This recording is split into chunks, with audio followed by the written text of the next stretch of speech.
الحمد لله رب العالمين والصلاة والسلام على رسول الله صلى الله عليه وسلم سيدا أركيسين waxaan halkan kula kulanay wakiilka xogayaha guud qaramada midoobay wafti hogaaminayo iyo wakiilka African Union madaxweynaha African Union Soomaaliya qaabilsan Madeira labadaan baa halkan kula kulnay delegation kooda waxayna u yimaadeen inay xaqiijiyaan arrimihii lagu heshiiyay doorashooyinka inay soo u socdaan dowladda waa arkeen dabcan annagana waana arkeen qolayadan candidateska ama mucaaradka ku ah dowladda hadda jirta waxaanu ka hadalnay waxa dhibaatada jirta oo wali iska soo daba noqonaysa horaan u sheegnay in waxa socda ay yihiin kororsimo dadban ayaan ahayn doorasho dadban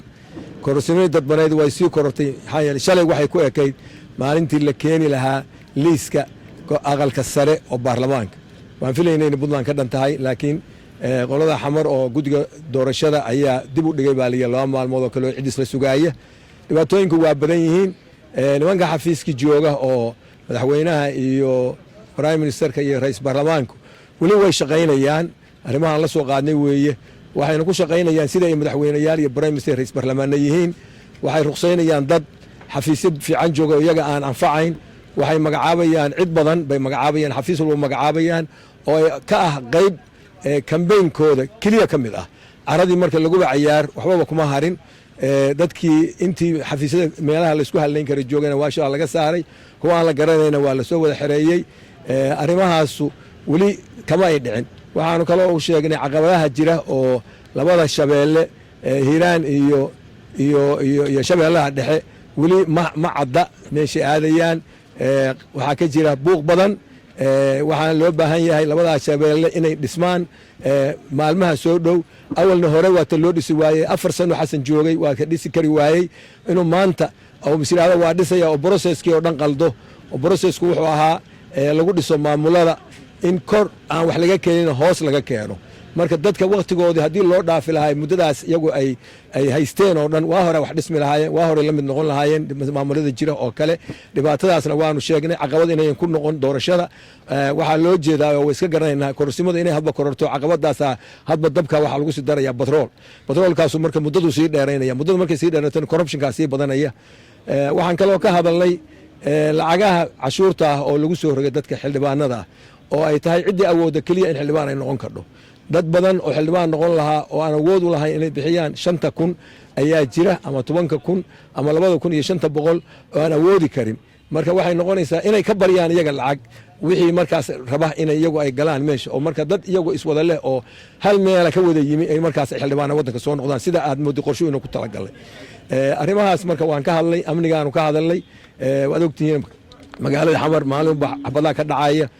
waxa ka dhacaya mortars baa la dhacaya qaraxyo joogta baa ka dhacaya in amnigeeda wax laga qabto oo guddi qiimeeya amniga iyo meesha wax lagu qaban lahaa qiimeeya in la sameeyo oo ka kooban ciidamada Soomaalida madaxdeeda ciidamadii hore Soomaalida aqoonta lahaa madaxdooda generaalooda wixii ka jooga international community dad ka socda oo aqoon u leh amniga qiimeyntiisa meesha shirka lagu qaban doono iyo madaxda Amisom ninka madaxda ka Amisom marka meelahaas aanu taabanay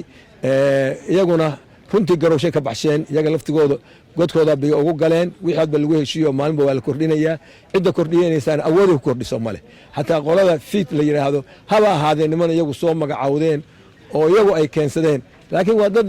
damiir leh oo moraal leh oo Soomaali ah oo biri nimankan waa tagayaan shakigama jira inay tagayaan iyagu haraayo wax ilaashanaya faraha baa la gelinayaa oo wixii ay soo saaraan misna waa laga daba iimaanay waxa leeyahay maxaa u samaysan saa annagu baana sugtaan walina hadda shirar baa loo wada ama telefoon lagu wada hadlo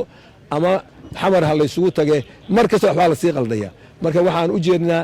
wax isdaba marina oo ama ha ahaato xagga dhaqaalaha ama ha ahaato xagga waqtiga ama ha ahaato dadka laftigiisa la isku sii murguriyo baa socda si aan meesha wax uga soo bixin waxaan cabsi ka qabnaa Soomaaliya in burbur cusub loo horseedo halkii dawladda u dhismi lahayd iyo nidaam cusub looga guuri lahaa oo wixii aan ka soo shaqeynay ilaa 19 tacab khasaar laga dhigo baanu ka cabsi qabnaa maxaa yeelay meel walba beer walba miraheeda la gurtaa beertii 4 sano wax ka bixi waayeen u malayn maayo maalmo tirsan wax ka soo baxaya waa mahadsantii xor ah oo xalaal ah waxaan doonaynaa Soomaaliya magaceeda inuu soo noqdo waxaanu aaminsanahay inay maslaxadu ku jirto in Soomaaliya arinteeda cagta loo dhigo Soomaaliyahan aan u wada hadalno annagu haddaana musharaxiinta waa isku daynay inaan dowladda hadda uu madaxweyne xasan sheekh maxamuud madaxweynihii hore ee Soomaaliya uu maamulayay iyo ra'iisul wasaarahaba inaanu talada wax ka siino inaanu soo dhaweyno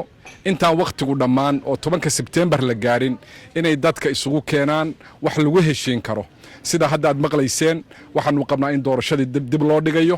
in la rabo in dib loo soo celiyo madashii qaranka oo xilkeeda hadda uu dhammaaday waqti kulmi lahayd maamullo gacan ku rimisa in la sameeyo dadka in la khasbo security magaalada Muqdisho in la qaso dhawaan waad maqasheen 1500 oo qof baa laga fanishay nisa oo hay'adda nabad sugidda dabcan 1500 oo kale lagu bedelaya oo inaan aqoon meeshii ka yimaadeen oo khatar keeni kara amniga musharaxiinta iyo Soomaalida oo dhan waxa la bedelay taliyihii amniga ee gobolka Banaadir oo nisa oo lagu bedelay nin kale oo isna aan la garanaynin waxa la magacaabaya safirro cusub waxa la siin lacag baa la bixinaya waxa soo dhan waxay muujinayaan doorashada soo socota in la rabo in lagu cayaaro waxaanu anagu aaminsanahay beesha caalamka laftigeeda inuu qayb ka tahay problemkan maxaa yeelay mal alla markii teamta marka la bedelaba iyana waa ay daba socdaan arintaasi Soomaali maslaxad uma aha dalka maslaxad uma aha amnigiisa ka shaqeyn mayso mustaqbal noo horseedi mayso madaxweynihii 4 sano wax ku qaban waayay 2 usbuuc oo loogu daray iyo bil loogu daro sharci la'aana waxba ku keeni maayo waxaan ugu yeeraynaa Soomaalida musharaxiinta dhamaantood madaxweynihii hore ra'iisul wasaarihii mataqaana musharaxiinta cusub in la isaga yimaado arinta dhulka la dhigo ummadda nabad iyo reerin loo horseedo Soomaaliya magac loo soo jiido khayrkana laga shaqeeyo taasaan beesha caalamka la hadalay waana sugaynaa jawaabta ka bixiyaan aad iyo aad baan u mahadsan